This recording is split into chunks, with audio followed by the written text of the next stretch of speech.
Entering the 2024 to 2025 NBA season, New Orleans Pelicans are once again a topic of conversation in the Western Conference. And how could they not be? You have Zion Williamson, Brandon Ingram, and CJ McCollum to support these two. So coming to the season, there's a lot of optimism, but not too much optimism because they had this same formula, same team for the past couple of years, and nothing came from it. I think the most that came from it was a play-in win and maybe a first-round appearance, but outside of that, the Pelicans hadn't really seen much else. So, but coming to the season, it felt a little bit different. Zion Wilson had finally looked like he was starting to get his head together just a tad bit, and Brandon Ingram was going to be Brandon Ingram, CJ McCollum was CJ McCollum.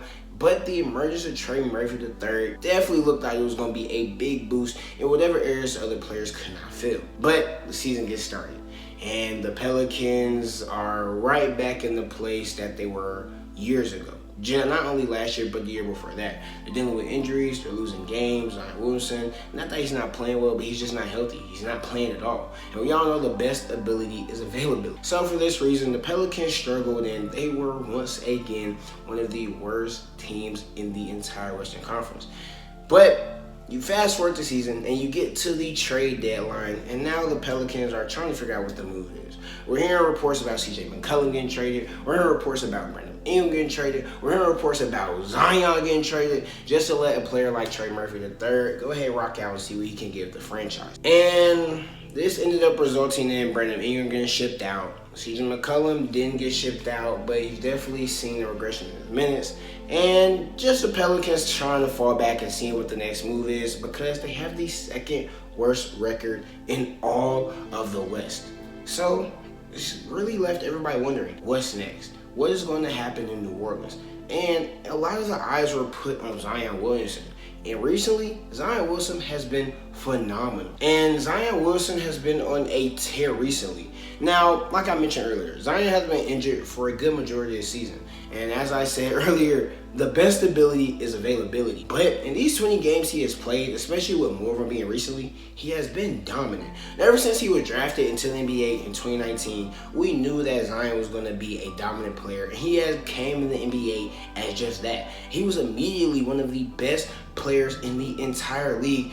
From day one of him stepping on the floor, he showcased his dominance. He was a 20-point per game scorer. He was somebody who was a force on the boards, who had some potential defensively as well.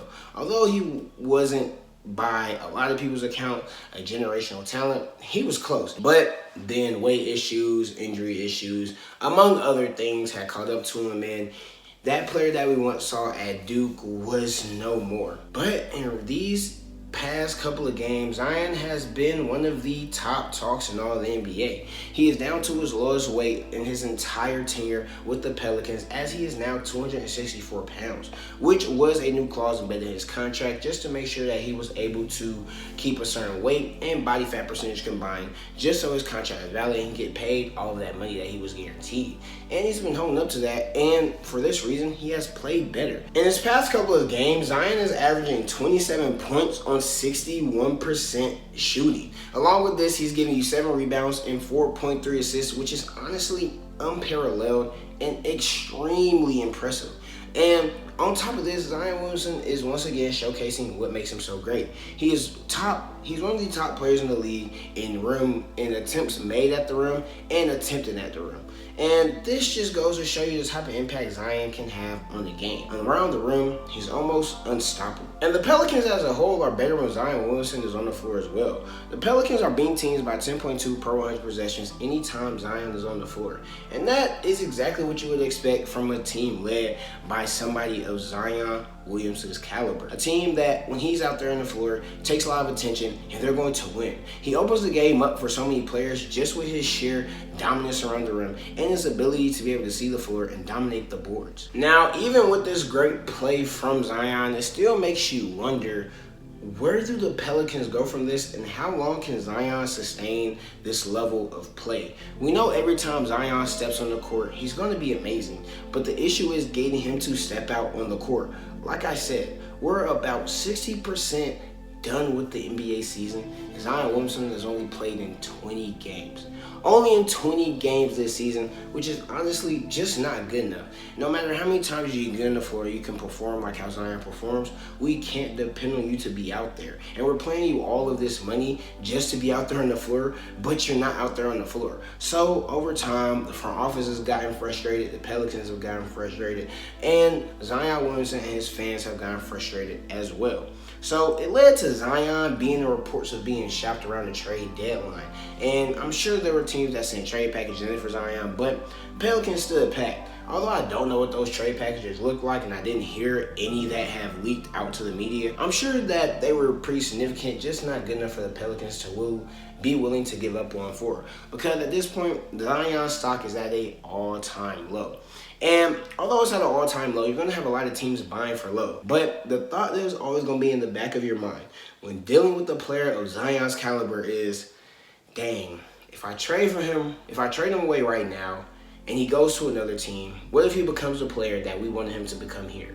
What if he becomes that perennial All-NBA superstar, #1 player on the championship team, caliber player that we wanted him to become in New Orleans? And it seems as if that thought had won. And it seems like the Pelicans have a couple of decisions to make. With the trade of Brandon Ingram, and I'm sure the shopping of CJ McCollum is going around the league as well. He'll probably be shipped out in the offseason. There's a couple options that the Pelicans have. Either they can now reset and just build around Zion.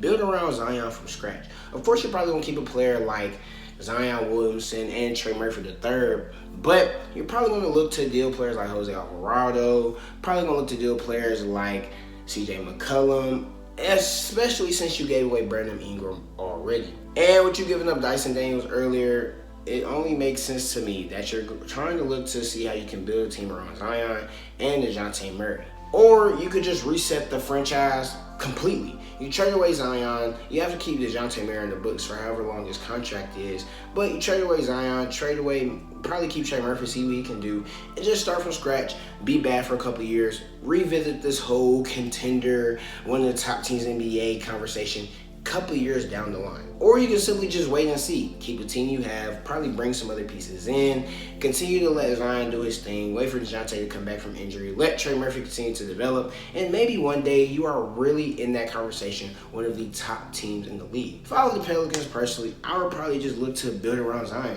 You already traded Dyson Daniels, who has looked like, if not one of the best perimeter defender in the NBA this entire season. Trade Brandon Ingram, who was Zion's right-hand man, who was the second best player throughout his entire tenure in New Orleans. So honestly, in my opinion, it only makes sense that the Pelicans are just trying to wait and see where they go from here. They might try to bring in another high-level player because honestly and truthfully, DeJounte Murray isn't it. I don't think Trey Murphy will ever get to that point where he is either.